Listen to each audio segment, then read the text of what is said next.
The issue of race, of what color Jesus Christ was, is something that is debatable even up to today. But this is because during the time of Christ, there was no cameras that could document how he looked like. And has resulted in people giving subjective description of how he looked like. But artists have to now present to us how he looked like. So if you look at archival records, will actually let you know that Jesus Christ, from how artists depicted him, was a black-skinned person. But in fact, all that has actually been washed away so that we are not exposed to the truth. So we have lived with that European presentation of Jesus Christ being a European. In fact, they might not be entirely wrong, because the issue of Jesus Christ is he didn't come as a racist. He's a universal person. God, being God, he's a universal person. So in that case, an Indian person can decide to, in a biblical story narration, in a movie or in a historic narration, present Jesus Christ as being Indian. A Chinese can equally, from the biblical narration, maybe given a biblical story, a biblical movie, can decide to present Jesus Christ as being Chinese, and they will not also be wrong.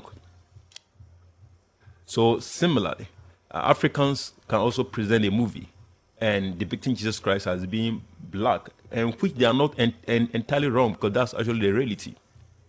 But then, going to present Jesus Christ in a sacrilegious ceremony, and then you have gathered together drug addicts, homosexuals, putting them together to enact a sacrilegious religious activity. And you say we shouldn't call this mockery? You say we shouldn't call this blasphemy? Then what should we call it? See? In fact, it's sad that people defend ignorantly and don't know that there are things that are actually shrouded in secrecy beyond just what we see. And in fact, those that are still thinking it's art and still defend them, the lady in an Instagram post, in fact, the lady at the center of the enactment, Barbara Batch, who represents Jesus Christ in that enactment, on her Instagram post, she claimed she is the Olympic Jesus, and confirmed that the enactment they did was actually to hit back at Christians and hit back at Christ by making a whole parody of the whole thing. And indeed, it was a parody. Look at the characters they actually used. It was a parody. And she further on went forward to claim that what they presented was the gay New Testament. You can imagine this. The gay's New Testament. So if this is not a parody, what then should we call it? And shortly after that, when she noticed she was getting a lot of backlash, she pulled down what she posted on Instagram. See? So that is how sad that this whole thing has actually gone. But yet you still find some people defending it as art. But let's not forget, this is not the first time with that comical enactment. You find that correlation with what Jay-Z also did with the Lord's Supper. So the Lord's Supper thing has actually been a mockery that the world has actually been using to actually mock Christ and to mock Christians. Jay-Z equally did the same thing. In his song, he enacted the same thing, the Lord's Supper. He deceitfully camouflaged the song with the title, God Did. Look at the title. A camouflage title, God Did. See? And then you look at the lyrics in that song. You look at the enactment and look at the lyrics in that song. Profane and serious. In fact, even his own was serious blasphemy. Claiming he is Jehovah. and quoting scriptures, mentioning Psalm 151. And in the Bible, it's not like Psalm 151, and claim that's the New Testament, and that the new book is over. So he is now the new God with the New Testament. Can you imagine this?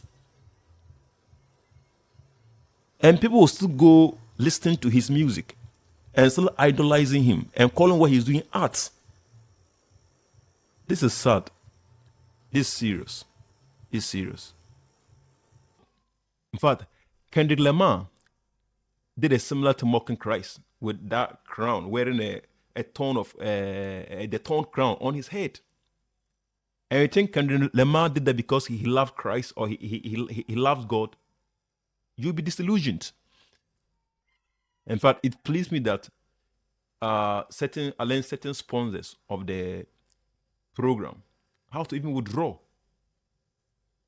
because that was total desecration, total lewdness that was pushed on the eyes of people, and the people could not see this. I know people might just see it as art, and I know, even being an artist myself, how the art community will embrace that and maybe even start writing articles about it as art. But sometimes, if we want to look at it on that tangent, we might be missing out on a lot of details. And besides, this wasn't even done in an exhibition circle or in the name of art. Now, this wasn't the first time that something like this had happened. I think somewhere 2022, the Commonwealth Games, a similar thing like that was enacted, depicting Baal worship, where a bull was presented. What people might see, they might have a different narrative to what happened. But beside that narrative, there's a hidden meaning to what they did at the Commonwealth Games. In fact, enacting a bull where people were worshiping, going around with light, worshiping the bull. And you think it was just for nothing. You see, in fact, when we tell people that the world is anti-God, the world embraces darkness, people think we are just presenting mere conspiracy, fabrication of theories. But that is not. It's the reality. The spiritual world has a direct connection with the physical world. And whether we like it or not, the world is anti-God. And in case you might not know the spiritual connection to that enactment, this is what happened. What they were doing was celebrating the goddess of the Olympia. And who is this goddess of Olympia? She's called Artemes. Others call him Easter. Others call him Dinah. And why is it linked to the Olympia? And why would they celebrate him? Why would they celebrate her? Artemis was a goddess that fought a battle with Cronus at Mount Olympia. And that battle was a tough battle between her and then Cronus, to the extent that other goddesses, which are her daughters, had to step in to support her to win over Cronus. And these goddesses are Aphrodite, Hades, Poseidon, and Hermes. Then also Nike. So the goddess Nike also came in to reinforce the battle. And who is this Nike? That's one of the daughters of Artemis.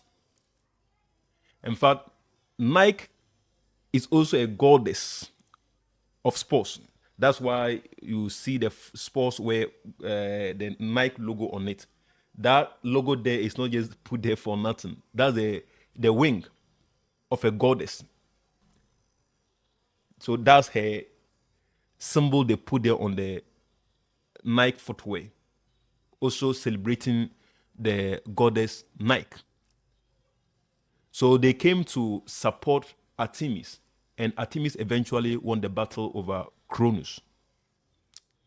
And that's why if you look at the logo of the Olympic Games, there are 5 rings there. The 5 rings there symbolizes the 5 goddesses that won the victory over Cronus. So what they were doing there was not just a playing of drama. They were projecting something. They were celebrating Artemis. And what was the purpose? They were doing that just to dishonor what Napoleon Bonaparte said about Jesus Christ. But with all his greatness, with all the achievement Napoleon Bonaparte had, he still saw Christ to be uniquely different. He saw the deity nature of Christ. And this is what Napoleon Bonaparte said about Christ. He said, "I know men, and I tell you, Jesus Christ is not a man. Superficial minds see resemblance between Christ and the founders of empires and the gods of other religions. That resemblance does not exist." So this is what Napoleon Bonaparte said about Christ. That shows that even though he was seen as the most populous person, but he credited Christ to be popular than him. So now these people did that to dishonor what Napoleon Bonaparte said about Christ and to rather showcase who they think is popular. Artemis. Why? Because the whole world has come under her feet and she's been projected as the most populous person and most important person. You see? So it wasn't just done for nothing. There was a reason why this whole thing was showcased. When we only see that representation and think it's art, then we'll be at the superficial side of things. They do not just present that enactment just for art's sake. They know what they were really doing. It wasn't just for fun. And they are also pushing forward that equality agenda. So why is that we are saying God is man? Why is God man? So why can't you say God is also woman? See?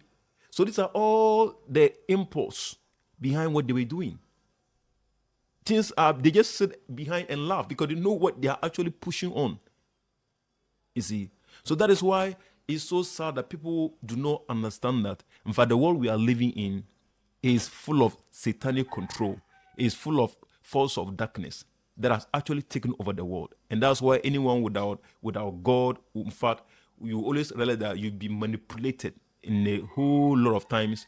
We'll be manipulated politically, religiously, scientifically. In fact, a whole lot of things we are being manipulated and lied to about. So the world has never liked light. The world has always embraced darkness, and the world has never liked light.